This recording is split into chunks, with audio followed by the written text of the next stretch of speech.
Okay, eat it. You gotta get it now. Okay. Did you eat that meatball? Did you eat that meatball? Oh my gosh. Goose, the adorable little dog pretending to be asleep, has no connection whatsoever with the other two golden ducks. Meet Goose, a 5-week-old rescue dog who was born without a nose. Our encounter with him was under urgent circumstances when we received a distress call about his deteriorating health. At that time, he was suffering from a high fever and unable to lift his head. Without hesitation, 3 of us swiftly took action, rushing him to the car and providing relief by cooling him down with cold rags while blasting the AC. Thankfully, we were able to reach the nearby emergency veterinary clinic in no time. The outcome of our efforts is now known. Goose's body temperature has decreased, indicating that his condition was nothing more than a severe case of heat stroke. However, X-rays and blood tests revealed additional concerns. His heart appeared enlarged, and there was fluid present in his lungs. As a result, he needed immediate hospitalization to receive necessary medication, continuous monitoring, further examinations, and oxygen therapy. We remain hopeful for positive outcomes from his treatment.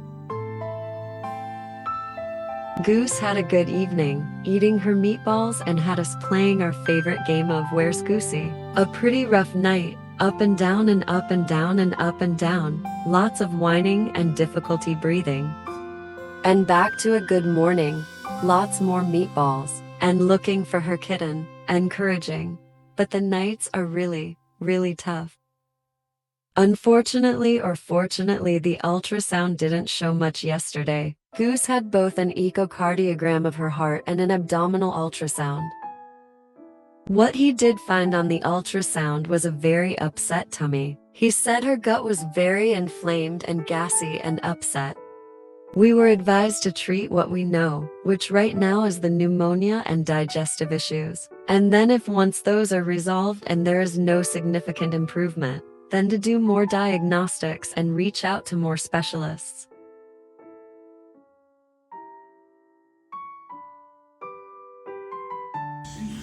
We decided to vaccinate Goose today as well. Up until now, we haven't been able to vaccinate her for a multitude of reasons, but she's been doing amazingly well this past week, so we took the plunge. I'm just a nervous wreck she's going to have some kind of adverse reaction, but she came home and chased the ducks like it was just another day in paradise.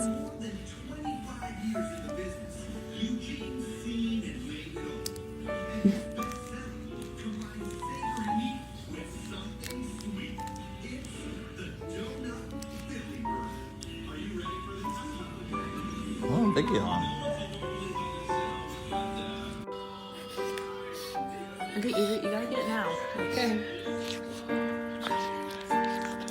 Did you eat that meatball? Did you eat that meatball? Oh my gosh.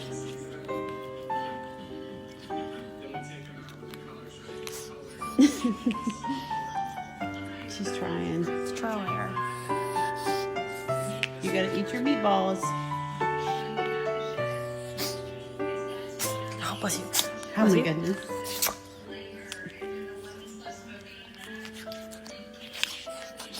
Good job. Little tiny baby meatballs. She's so She just eat went, how you eat them so meatballs.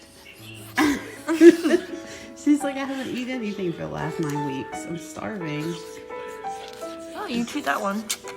I know, I like it when you chew your meatballs. What? Oh, God. Oh. Alright, let me make a couple more. Wow, that was awesome.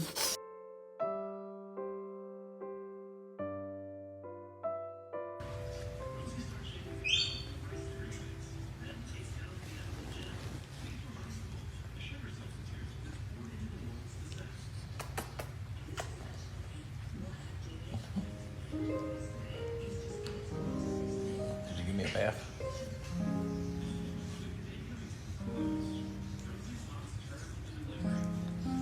Well, Ladies and gentlemen, she's gone and done it. The mayor of Meatballs has had quite a little growth spurt recently. She skipped right over 10 pounds and went straight to 11.1 pounds while we weren't looking. The goose has broken double digits, and it only took 10 months. She barely even fits on her scale any longer. What a big birthday girl she is. It has been 2 weeks since the goose left the hospital with what I'm going to call her scariest visit yet. Since then she's been on an anti-seizure medication and knock on wood, no seizures since we've been home.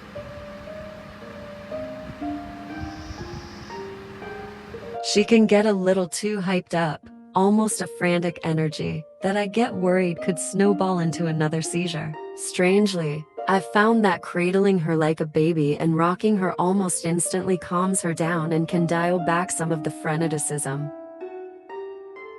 I was bummed to find out that her sodium continues to be high despite all of the extra fluids she's been getting. That's something that we'll have to continue to tweak. She's gained 2 pounds, and everyone at the vet's office agreed that she looks better than ever. It's just so amazing how she can suddenly be in such terrible shape. I know that the odds are that there won't always be a miraculous bounce back, but until then we're just going to keep putting on cute little dresses and munching meatballs and blissfully rocking to sleep.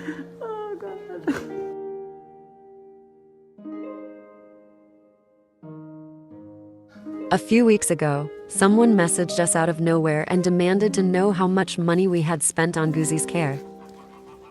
This person said they needed to know this information in order to decide whether or not our rescue used common sense, or if we just made emotional decisions. They felt like so many more dogs could have been helped if we hadn't concentrated our efforts and resources on Goosey. Admittedly, I was a little defensive and tried to respond with facts and numbers. I explained that no dog in our care went without due to Goosey's needs. That Goosey was self-funded and raised money for her care through shirt sales and calendar sales and even doing personal appearances. That the Goosey calendar was the most successful fundraiser in sanctuary rescue history. So successful, in fact, that it was even able to help other dogs in addition to Goosey. And through the exposure and goodwill Goosey created for our rescue, we were actually able to save more dogs than ever before. So, no, Goosey was not a hindrance to our rescue efforts or our ability to help other dogs. It was always business as usual, plus Goosey. Hopefully that was good enough to demonstrate some common sense on our part. But all of these facts and numbers didn't change her mind though, and she finally concluded that we were indeed not able to use common sense, and that keeping Goosey alive was an impulsive emotional decision, one not based on good business. And you, what do you think?